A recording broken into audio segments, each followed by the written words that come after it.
Greetings, everyone. How are you guys all doing today? I just wanted to share this to perhaps maybe allow you to see from a different way. Now, let me share my story about while I was growing up.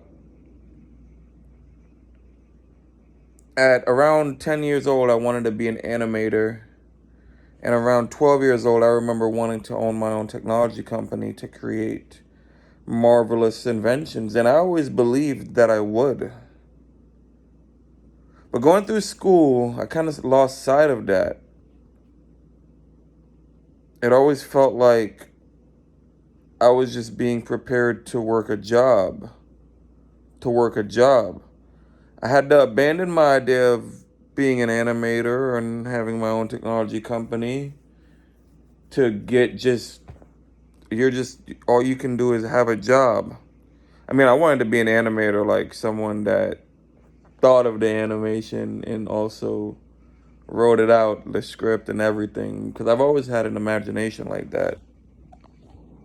But I lost sight of that because I'm just going to work a job. I'm going to work for somebody else because why? Because I'm just a C student and I'm no one special and I'm never going to amount to anything in life. So therefore, I should just accept the plan that they have for me. I tried that out. I went to college. I like chemistry, so I majored in chemistry for a while. Then I switched to psychology because I'm so fascinated by psychology. Then I switched to business.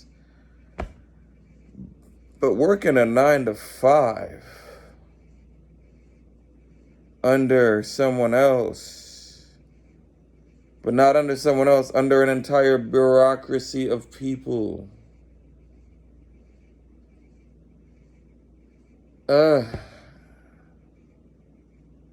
It's draining. It's draining because I realized they told me the key to success is working hard. It is not. In a company, a lot of it is politics, yes. Is it working hard?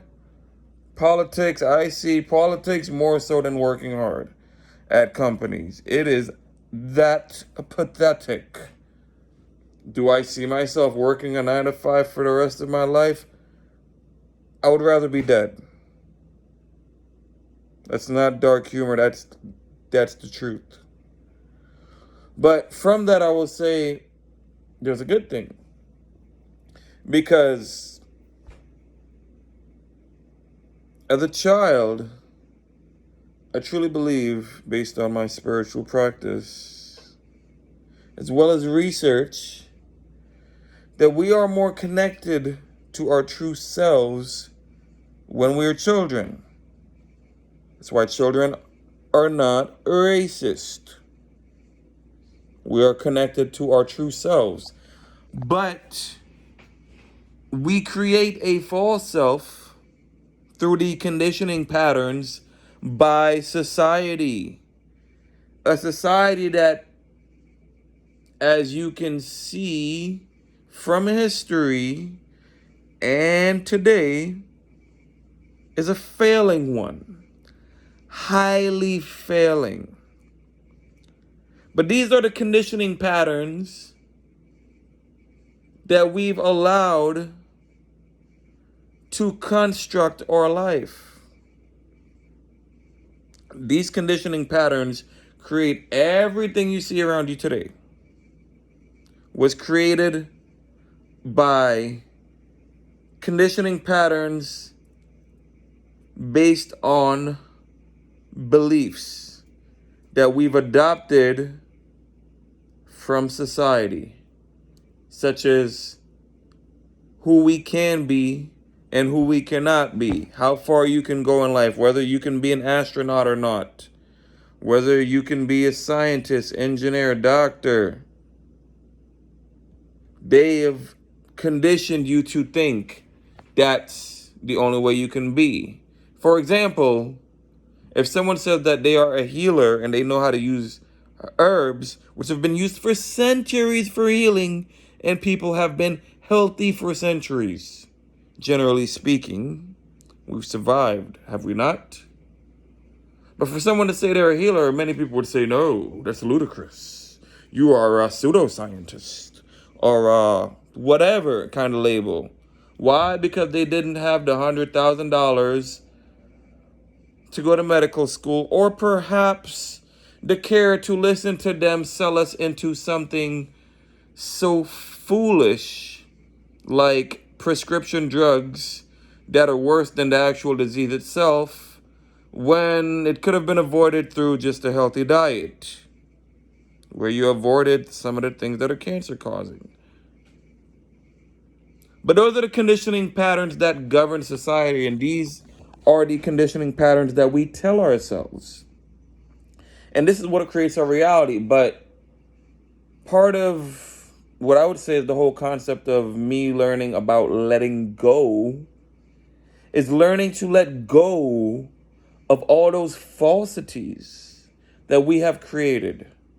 The falsities, the illusions, the illusory beliefs in our head that prevents us from attaining what we know deep down that we are meant to truly have. It's not easy, ladies and gentlemen, because it takes a high level of awareness. Recently, I've really driven deep into meditation. I used to meditate here and there off and on for maybe about a period about 7 years. If you haven't meditated yet, don't worry. It's a marathon, not a sprint. Therefore, just keep going. I've had times where I've been good, then I stopped meditating. But lately, I've just been at it, and it's allowed me to rise to a higher level of awareness to where I could begin to start seeing more of the conditioning patterns I tell myself and the falsities that are created within my own mind, which creates my own reality. And doing so allows me to return to a more naturalistic, childlike state, like they say in the Bible, a childlike state. Because when I was a child, I felt as if abundance was my birthright, infinity.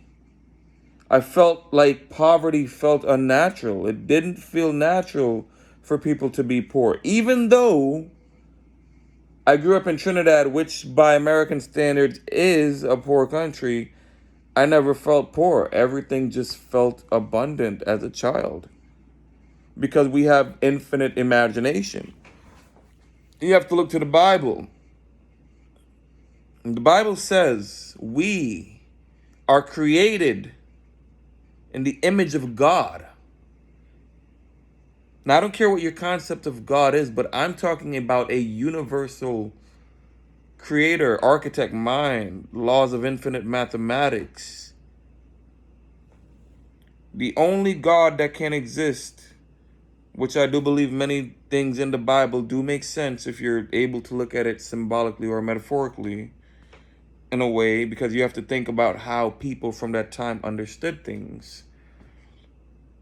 But we are made in the image of an infinite creator. Now, the problem I find with a lot of people discussing God is you're trying to assign qualities of man to an infinite creator. Propaganda making him look like a white man with a beard, that makes zero sense, period. If he created all animals, all races, all beings, why would he just somehow choose a white man? Well, we all know about the racist agenda. We all know it's creating systematic racism through propaganda.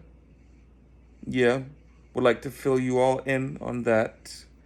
But everyone, every human, we are created in the image of an infinite creator, which means we are connected to that. As I believe it was perhaps Jesus, but the kingdom of heaven is within. People keep trying to find heaven without going on the outside. I'm going to get this nice car. I'm going to get these women, these this money, this bling, But then they end up depressed and they hate themselves. Why? Because they've tricked you into thinking you'll find the kingdom of heaven out there. No, the Bible says it, baby. It's in here.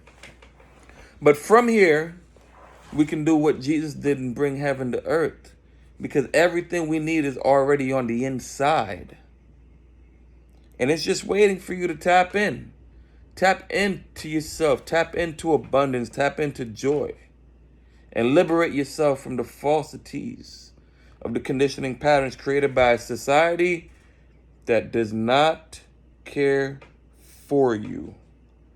Care for yourself, because God is infinite love and the kingdom of heaven is within. Peace, baby.